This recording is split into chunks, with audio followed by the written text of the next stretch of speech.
আসসালামু আলাইকুম। আজকের ভিডিওর মূল আলোচনা ডুবন্ত নারী ও ইসলাম। আমাদের চ্যানেলে প্রথম হয়ে থাকলে চ্যানেলটি সাবস্ক্রাইব করে পাশে থাকবেন। আজকের পৃথিবীতে দুটো ভিন্ন ভিন্ন জগৎ রয়েছে। একটা এরকম যে সেখানে কোনো মেয়ে জন্মগ্রহণ করলে বাবার মুখ চুপসে যায়, তার মায়ের মুখের উপর চিন্তার পাহাড় চেপে বসে। মেয়েকে লেখাপড়া শেখানো হয়, শৈশবে বা কৈশোরে বিয়ের কথাবার্তা পাকা হয়ে যায়, আর পুতুলের খেলার সাঙ্গ না হতেই শ্বশুরবাড়ির দুঃসঙ্গ যন্ত্রসম স্থানে পাঠিয়ে দেওয়া হয়। হাস্যকর রীতিপ্রথা, উদ্ভুত আচার অনুষ্ঠান ও জটিল রকম রেওয়াজে জটাজলে তাকে সারা জীবন আটকে রাখা হয়। আদিম পারিবারিক ও গোত্রীয় সমাজে দুর্বিষহ পরিবেশে শাশুড়ি ননদের নিত্য নতুন ঝামেলায় সে দিশেহারা হয়ে যায়। স্বামীর সাথে অবনিবনা হতেই সে রাগ করে বাপের বাড়ি চলে যায়। আপোষ মীমাংসা হয়, আবার তা দুদিনেই ভেঙে যায়। একবার শ্বশুর বাড়ি থেকে বাপের বাড়ি আর একবার বাপের বাড়ি থেকে শ্বশুর বাড়ি ছুটাছুটিতে তাকে হতে হয় লবেজন। তারপর চলে মামলা মোকদ্দমা, আদালত থেকে দেনমোহর ও খোরপোশের রায়ও পাওয়া যায়। একসময় বিরোধ তালাক পর্যন্ত গড়ায়। তালাকপ্রাপ্ত কন্যাকে মা বাবাও বেশি দিন সহ্য করতে পারে না, বাপের বাড়িতেও তাকে লাঞ্ছনা গঞ্জনের শিকার হতে হয়। অবশেষে তার দুচোখ খুঁজতে থাকে পরিত্রাণের পথ। কোনো মস্তান গুন্ডার হাত থেকে রাতের আধারে একসময় ঘর ছেড়ে পালিয়ে যায়। বাপ ও ভাইয়ের মুখ পড়ে চুলকানি। ব্যাপার শেষ পর্যন্ত সে খুনসুটিতে গড়ায়। একজন খুন হয় আর একজন ফাঁসি বা যাবজ্জীবন কারাগারে শাস্তি পায়। খুব সম্ভ্রান্ত পরিবার হলে মেয়ে দাঁতে দাঁত চিপে ধৈর্য ধারণ করে এবং সমাজের নিষ্ঠুর নির্যাতনের পৃষ্ঠ হতে হতে যক্ষা অন্য কোনো দুরারোগ্য ব্যাধিতে আক্রান্ত হয়। হাতে পা দু একটা ভাগ্যবতী মেয়ে এই দুঃসহ স্তরগুলি কোনো রকমে নিরাপদ পার হয়ে যায়। এই জগতে এখন মানুষের জীবন অতিষ্ঠ হয়ে উঠেছে। নারীও এখন এই জগৎ থেকে নিস্তার পাওয়ার জন্য উদ্গ্রীব হয়ে পড়েছে। আর যে কোনো শিক্ষিত মেয়ে এই অন্ধকার ও নোংরা সমাজ থেকে হিজরত করার জন্য অস্থির। সামনে রয়েছে অন্য একটা জগৎ। সে জগতে পা রাখতেই নজরে পড়ে মেকআপ কেন্দ্র ও বিউটি পার্লার। একজন যুবতী মেয়ে এই বিউটি পার্লার থেকে পাউডার, লিপস্টিক, নখপালিশ মেখে বব কেটে শাড়ি বা সালোয়ার কামিজ পরে সুসজ্জিত হয়ে যখন বের হয়, তখন সে ভাবে যেন সে নতুন জীবন পেয়েছে। সামনে তার রূপ প্রদর্শনীদের একটা বাজার দেখা যায়, সেখানে কিছু বুভুক্ষ দৃষ্টি তাকে ঘিরে ধরে। যুবতী এক ধরনের মানসিক নেশায় মেতে ওঠে। আরও একটু এগিয়ে গেলে সে এসে পড়ে মদের আসরে। এখানে সুরাভর্তি গ্লাসে গ্লাসে টক্কর হয়, আদিম পাশবিক প্রবৃত্তিকে উস্কে দেয়া হয় এবং হৃদয়ের পাপ শক্তির ঝড় বয়ে দেয়া হয়। অশ্লীল সিনেমার তাণ্ডব চলে এখানে। শিল্পকলায় কেন্দ্রগুলিতে প্রবৃত্তির লালসায় সিক্ত মায়াবী সঙ্গীত হাওয়া হয়। নির্লজ্জতা ও বেহায়াবি এখনো অত্যন্ত সুদর্শন রূপ নিয়ে আত্মপ্রকাশ করে। নাচের আসরে সুরের মূর্ছনা শতধারীকে মাতোয়ারা করে টেনে নিয়ে যায়। আর যুবতী মেয়েরা সংস্কৃতি নামে এক ঘৃণ্য কুসংস্কৃতির গড্ডালিকা প্রবাহে খড়কুটোর মতো ভেসে যায়। এ পরিবেশে পবিত্র ভাববেগ বিনষ্ট হয়ে যায়, মনের পবিত্রতা থাকে না ও আত্মার শালীনতা ধ্বংস হয়ে যায়। বিয়ের পবিত্র বন্ধনের কোনো মন মর্যাদা থাকে না। লাগামহীন উদ্দাম যৌন লালসা পারিবারিক শান্তি নষ্ট করে দেয়। মায়েদের কোলে জারজ সন্তান খেলতে থাকে, জন্ম নিয়ন্ত্রণের শয়তানি বাড়ে, গুরুত্ব অর্জন করে। বারবার উত্তেজিত আবেগের ধাক্কায় গৃহ অতৃপ্তি ও অসন্তোষের আগুন ধূমায়িত হয়ে ওঠে। ক্রমে গোটা সমাজ জীবন একটা নোংরা জলাশয়ের রূপ ধারণ করে। আর এ পচা নোংরার পানিতে লালিত পালিত নয়া প্রজন্ম জঘন্য চরিত্র নিয়ে বেড়ে ওঠে। কোনো মেধাবী, বুদ্ধিমতী, সচেতন ও আত্মমর্যাদা সম্পন্ন যুবতী, বিশেষত কোনো মুসলমান তরুণী যদি খোলা মন নিয়ে এই দুই জগতের ওপর সমালোক সুলভ দৃষ্টি নিক্ষেপ করে, তাহলে সে শেষ পর্যন্ত এই সিদ্ধান্তে উপনীত না হয়ে পারবে না যে এই দুটি জগতের কোনোটাই তার বাস উপযোগী নয়। আমার এই সংকটিত প্রাচীন ও আধুনিক জাহিলিয়াতের গড়া মানব বিরোধী ও মনুষ্যত্ব বিনাশী উভয় জগতের বাস্তব চিত্র ঈমান ও ইসলামী চেতনার আলোকে তুলে ধরা হয়েছে। এখানে প্রাচীন ও আধুনিক এই দুই ধরনের জাহিলিয়াতের পথ অবলম্বন করা উচিত না। এই উভয় অন্ধকার জগতে প্রত্যাখ্যান করে ইসলামী বিধান ও নীতিমালার আলোকে চলা উচিত। সে ফায়সালা করা স্বয়ং নারী সমাজ, ছাত্রী সমাজ এবং তাদের পরিবারবর্গের কাজ। অন্য কথা বলা যায় আজ সময় এসেছে এখন একটা নতুন সমাজ গড়ে তোলার, যা ক্রমে বিকশিত ও সম্প্রসারিত হয়ে গোটা মানব সমাজের ওই ব্যাপারে প্রাধান্য বিস্তার করে ফেলবে। এই কাজটা সমাধা করার জন্য কঠোর পরিশ্রম সংগ্রাম সাধনা করে সমার্থক পরিবর্তন সূচিত করা অন্তত জরুরি।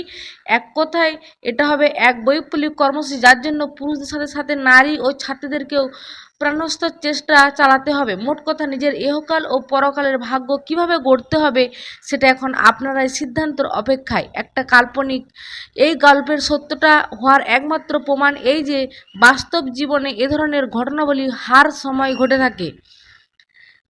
পুরোপুরি সত্য কথা তো কুরআন ও হাদিস ছাড়া আর কোথাও থাকে না। কল্পনায় সত্য থাকলেও তা অপৃষ্ট থাকে। তবে কখনো কখনো তাতে এমন শিক্ষা পাওয়া যায় যা সম্পূর্ণ সত্য। বেহেশতের বিস্তীর্ণ ভূখণ্ডে ঘুরতে ঘুরতে আদম ফুল ও ফলে শোভিত বড় বড় ঝোপঝাড়ে পরিপূর্ণ এক মনোরম জায়গায় পৌঁছে গেলেন। সেখানে অপরূপ সুন্দরী তরুণ হাকে দেখে বিস্মিত স্তম্ভিত হয়ে দাঁড়িয়ে গেলেন। ভাবতে লাগলেন, এটা আবার কি? এতদিন ধরে বেহেশতে আছি, কই এমন সৃষ্টি তো আর কোথাও দেখিনি। সম্ভবত তিনি আল্লাহর এই বিচিত্র সৃষ্টি দেখে আল্লাহর প্রশংসায় পঞ্চমুখ হয়ে বললেন, সুন্দরতম স্রষ্টা আল্লাহ চির কল্যাণময়। আদম: হে আল্লাহ, এটা কি জিনিস? আল্লাহ বলছেন, আদম, এটা নারী। আদম বলছেন, এটা নারী? আশ্চর্য ব্যাপার তো। আল্লাহ বলছেন, তোমার কি ওটা ভালো লেগেছে? আদম আদম বলছে, সুবহান আল্লাহ, মনের কথা বলতে সংকোচ বোধ হচ্ছে, তবে জিনিসটা খুবই সুন্দর। আল্লাহ বলছেন, তোমার খুব পছন্দ হয়েছে কি? আদম বললেন, জি, পছন্দ তো হয়েছে। আল্লাহ বললেন, বেশ, তো নিয়ে যাও, ওটা অনুমতি দিলাম। আদম বললেন, হে আল্লাহ, তোমার প্রত্যেক নিয়ামতের জন্য হাজার হাজার শুকরিয়া, আমি ওটা নিয়ে যাচ্ছি। আদম হাকে নিয়ে চলে গেলেন। বেহেশতের বিশাল রাজ্যে তাকে নিয়ে কোথাও কোথাও ঘুরতে বেড়াতে লাগলেন। কেউ জানে না 2-4 দিন এভাবে কেটে গেল। তারপর হঠাৎ একদিন আবার হাওয়াকে সাথে নিয়ে সেই জায়গাটায় এসে পৌঁছালেন। সেখান থেকে তাকে সাথে করে নিয়ে গেছিলেন। সেখানে হাওয়াকে ফুলের বাগিচার ভিতরে বসতে বললেন এবং আল্লাহর সাথে কথা বললেন। আদম বললেন, হে আল্লাহ, আপনি পবিত্র, আপনি দাতা ও দয়ালু, আপনি গুনাহ মাফ করে থাকেন। আল্লাহ বললেন, কি বলতে চাও আদম? আদম বলেন, আপনি যদি অসন্তুষ্ট না হন তাহলে অনুরোধ করি এই নারীকে আমার কাছ থেকে ফেরত নিন। এ তো দেখছি এক জটিল সমস্যা হয়ে দাঁড়িয়েছে। এর হাওয়া নামটা তো খুব সুন্দর, কিন্তু আমি একসাথে রেখে নিজের শান্তি নষ্ট করতে চাই না। একে যেদিন সাথে নিয়ে এসেছি সেদিন থেকে একবারও ভালোভাবে তসবিহ পাঠ ও ইবাদত করতে পারিনি। আল্লাহ আল্লাহ বলছেন, ঠিক আছে আদম, কোনো আপত্তি নেই, তুমি এই নারীকে, আমার এই নতুন সৃষ্টিকে এখানেই রেখে যাও। একা থাকতে যদি তোমার ভালো লাগে তবে যাও, মজা করো গে। আদম হাকে রেখে চলে গেলেন। কিছুকাল নিজের পুরনো একাকিত্ব প্রীতির প্রভাবে বেহেশতে অনেক ঘোরাঘুরি করে বেড়ালেন, কিন্তু তিনি ভেবে কুল কিনারা করতে পারছিলেন না। না থেকে হাওয়ার কথা মনে পড়ছে কেন?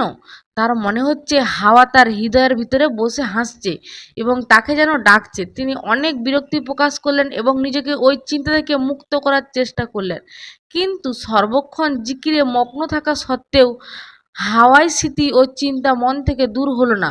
অবশেষে একদিন সেই বাগিচার দিকে রওনা হলেন, যেখানে পৌঁছে একটু দূরে দাঁড়িয়ে থেকে গাছগাছালির ঝোপের ভিতরে লুকিয়ে লুকিয়ে এমনভাবে উকিঝুঁকি মারতে লাগলেন যাতে হাওয়া টেরি না পায় তাকে কেউ দেখছে। সহসা আওয়াজ এলো, আল্লাহ! কি হে আদম, কেমন আছো?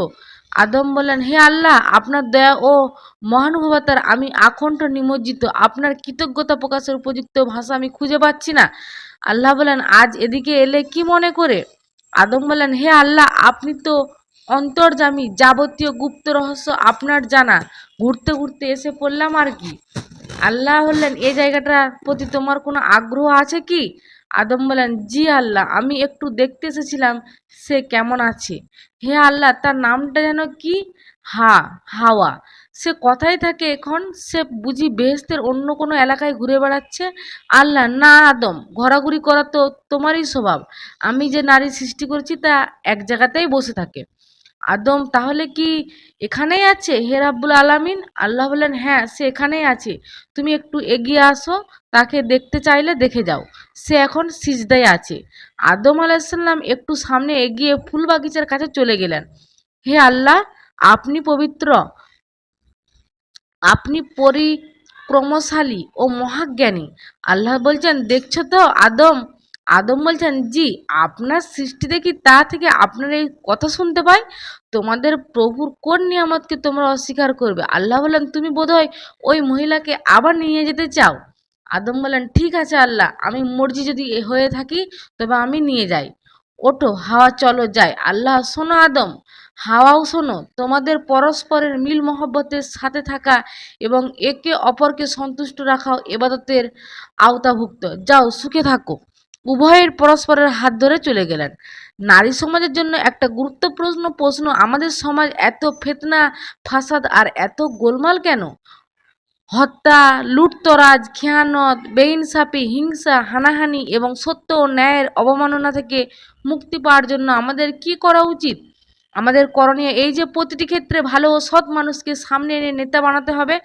শিক্ষক, সাংবাদিক, রাজনীতি, উকিল, সৈনিক, বিচারক, ব্যবসায়ী, কৃষক, অফিসের কর্মচারী প্রভৃতির মধ্য থেকে এমন লোকেদের খুঁজে বের করে সামনে আনতে হবে যারা অন্যদের সেবা করার মনোভাব পোষণ করে, যারা সাধারণ নিরাপদ বিপদ মুসিবতে শুধু ধৈর্য ধারণ করতে নয় বরং হাসতেও পারে, যারা প্রবৃত্তির কামনা বাসনা ভাববেগকে নিয়ন্ত্রণে রাখতে পারে, যারা বৈঠক হইতে উৎসব অনুষ্ঠানতে আনন্দ বিষাদে বক্তৃতা সম্পন্ন বই, পুস্তক, পত্রপত্রিকা এবং বিশেষত রাজনীতির শিষ্টাচার, শালীনতা, ভদ্রতা মার্জিত ব্যবহারে পরিচয় দিতে পারে, যারা সহজ সরল অনাড়বন জীবনযাপনের সময় আল্লাহর শকর আদায় করতে পারে, যাদেরকে জনগণ ভক্তি করে ভালোবাসে, যারা খ্যাতিনাম ও পছন্দ লোকেদের আর চোখেও তাকে প্রস্তুত নয়। তবে এ ধরনের মানুষ তো সমাজে নিতান্তই অল্প। সুফি, দরবেশ, দুনিয়ার লোভ লালসা মুক্ত এইসব মানুষ, যাদেরকে বিশেষ রুচির অধিকারী লোকেরাই শুধু চেনে ও মানে। কিন্তু কিন্তু হলো যে যে সমাজের বিশাল ঘন জঙ্গলে লম্বা ঘাসের নিচে লুকিয়ে থাকে এই সব ক্ষুদ্র ফুল কি করতে পারবে? জনগণই বা তাদের জন্য কি করতে পারবে? আসলে এই ফুলগুলোর এভাবে নীরব ও শুষ্ক জীবনযাপন করাই তো সমস্ত সমস্যা ও সংকটের মূল কারণ। কোনো সমাজের হাজার হাজার লাখ লাখ মানুষ যতক্ষণ ফুল হয়ে না যায় ততক্ষণ তাদের জীবনকে লক্ষ্য অর্জিত হতে পারে না। বড় বড় রঙিন ও সুগন্ধযুক্ত ফুল হওয়া চাই এবং তাদের অরণ্যের অন্ধকারে বারান্দায় এবং গাছের ডালে অবস্থান করতে হবে। তাদেরকে বাগানে, ঘরের কাছে, বারান্দায় নচিত কিছুই সুফল পাওয়া যাবে না। আমাদের সমাজ নিজেই তার মূল্যবান গাছালিকে ধ্বংস করে দিয়েছে, আর যারা বেঁচে আছে তাদেরকে টেনে নিয়েছে ক্ষণকার জঙ্গলে। কিন্তু নিজের ঘ্রাণ ও সমাজের সম্মুখে এগিয়ে আসার মানুষ কিভাবে জোগাড় করা যাবে? কিভাবে এদের ঘাটতি পূরণ হবে? শুধুমাত্র ভালো ও যোগ্য মা এই প্রয়োজন পূরণ করতে পারবে, এছাড়া আর কোনো উপায় নেই। চেষ্টা করে যেতে হবে যত ভালো মা আছে তারা যেন ভালো থাকে, আর যারা মাতৃত্বের মহান আসনে মর্যাদা রক্ষা করছে না তারা যেন পুনরায় ভালো মা, ভালো খালা, ভালো ফুপু, ভালো বোন, ভালো মামি, ভালো শাশুড়ি, ভালো বউ ও ভালো ননদ হতে পারে। ভালো মা যদি না জন্মে তবে মনুষ্যত্বকে ধ্বংসের হাত থেকে বাঁচাতে পারবে না, টিকে থাকবে শুধু পশুর সমাজ। আজকের ভিডিওটা এই পর্যন্ত শেষ করলাম। ভিডিওটি ভালো লাগে থাকলে আমাদের পাশে থেকে লাইক, কমেন্ট, শেয়ার করে যাবেন।